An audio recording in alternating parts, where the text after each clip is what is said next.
We'll now continue and conclude our discussion of capital budgeting with some additional techniques and some discussions about some of the challenges with the techniques. So the first technique, or the next phase of this, is to talk about something called the profitability index. And the profitability index follows our investment rules just like net present value did. You have to remember, if value is greater than or equal to price, you would buy. But now in this case, we want to divide them. So value divided by price, if it's greater than or equal to 1, you would buy it. And the value divided by the price is the profitability index. So if companies have, or if you find a project that has a profitability index that's greater than 1, you want to do the project. Less than 1, you reject the project. So for these two projects, you'll see that the profitability indexes are very close, 1.26 and 1.24. So they're very close. If you wanted to do both of these projects, you should do them both because the profitability index is greater than 1. If you had to pick the best, even though it's a close choice, you would choose project A because it has the higher profitability index.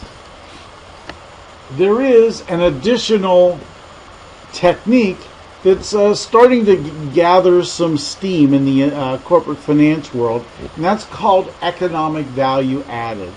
And the gist of economic value added is it calculates and determines the pure economic profit. That is, its profit above and beyond the normal competitive rate of return for a business. So it gives us a purer measure, if you will, of the profit of a project or of a company. So we have a project that costs $1 million. It's going to bring us cash flows to perpetuity of $120,000. Cost of capital is 10%. So that means in the end, the net present value of this project is $200,000. But economic value added takes the cash flows of the project and then subtracts out its financing. So in this case, $120,000 minus $100,000 as the cost of capital for, again, it's 10% of the cost, $1 million, means that the economic value added, a purer picture of profit, is $20,000. Again, this is gathering a little bit of steam. I think probably in the next 5-10 years, we'll see many more companies utilizing this.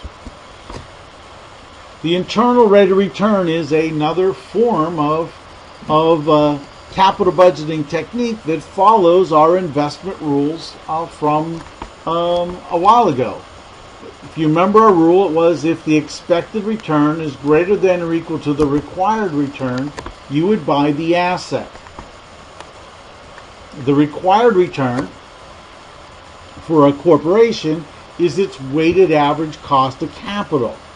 The expected return, by definition, for a corporate project is its internal rate of return. So if its internal rate of return, the profit that we get from this project, if it's greater than the cost of financing the project, we would obviously want to buy the asset. So let's look at project A. It has a internal rate of return of 19.85 and B is 21.6. So again, if you look at the two, they're both greater than the discount rate of 10%. But in this case, project B has a higher internal rate of return. So if we wanted to do them both, we should do them both. But if we had to pick the best of the two, project B presents or gives us the highest internal rate of return. Now, what's interesting to note is if you look at this basis of the decision that we just made, it is in conflict with net present value. Net present value said that project A was better.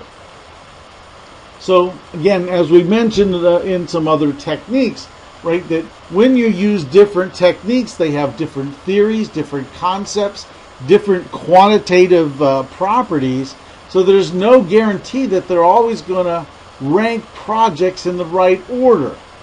However, if we have independent projects, we should come to the same conclusion about whether we accept them or we don't accept them. So we'll always agree on the acceptance or rejection of a project. What we won't always agree on is how they are rank ordered.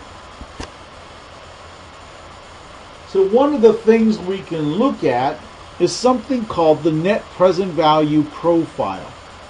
And in this example, what we want to do is we want to calculate the net present value of a project using different discount rates. And then we're going to graph the discount rates, or the net present value that comes from the different costs of financing. So here's our two projects, A and B. And as you can see here is the cost of financing. If it didn't cost us anything to do these projects, if it was free financing, if you will, project A would have a net present value of $28,000 and B would be $25,000. And that shows us this relative relationship right here.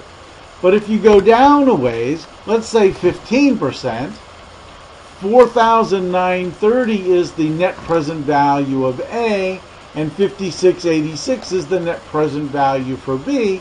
You can now see that B is better than A. So somewhere in the middle there is a crossover of these projects. There's a crossover of when one project is better than another. When you look at the internal rate of return, although we didn't necessarily discuss this in our notes, your book does allude to this, that internal rate of return is a discount rate that creates a net present value of 0. So you can see here where these lines cross the 0 axis, that is where the internal rate of return is. So for A, it's somewhere between 20 and 21, and for B, it's somewhere around 21 to 22. So they're very close, but we can also see what one has a higher internal rate of return than the others. So our question then is, well, what about this conflict? Why do we have a conflict? Well, there's lots of reasons why the conflict. It's the size of the cash flows, it's the ordering of the cash flows, but the most important reason is probably this idea of reinvestment.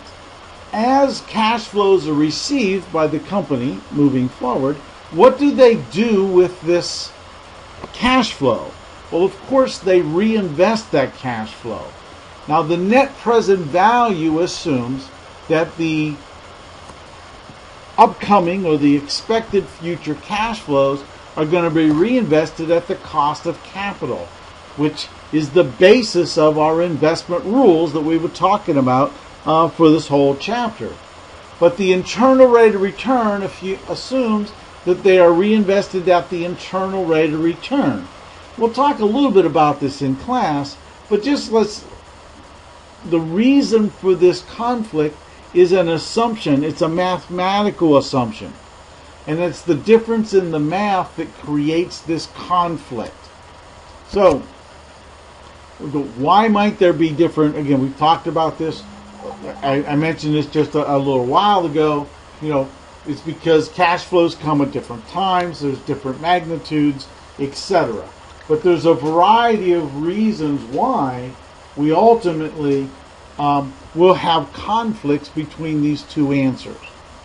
The scale problem is when, obviously, two projects have just different values of cash flows, right? In these cases, they're very close together, so the answers are very close together. But the net present value approach is going to favor the investment that makes the investor the most wealth or creates the most value. The internal rate of return approach is obviously going to favor smaller projects with higher returns. So if you have smaller projects with high returns, they'll be more acceptable or more likely to have higher internal rates of returns. So again, the size of the project and when the cash flow comes impacts which one gives you the answer, the better answer, if you will. So in the end, the question is, which one's better? On a purely theoretical basis, the net present value is the best approach for two reasons. Number one is, the primary reason is that it actually measures the wealth that a project creates. And that has been a concept and a construct of the entire course. Every financial decision has to be made in such a way so that the value of the company, the wealth of shareholders increases. And then the second thing is that certain mathematical properties create issues with the internal rate of return. And it's those issues that make internal rate of return less desirable. On the other hand, despite this theoretical superiority, most managers prefer to use the internal rate of return approach. Again, why do they do that? Just because it's simpler to use, it's easier to understand. So what do most companies use?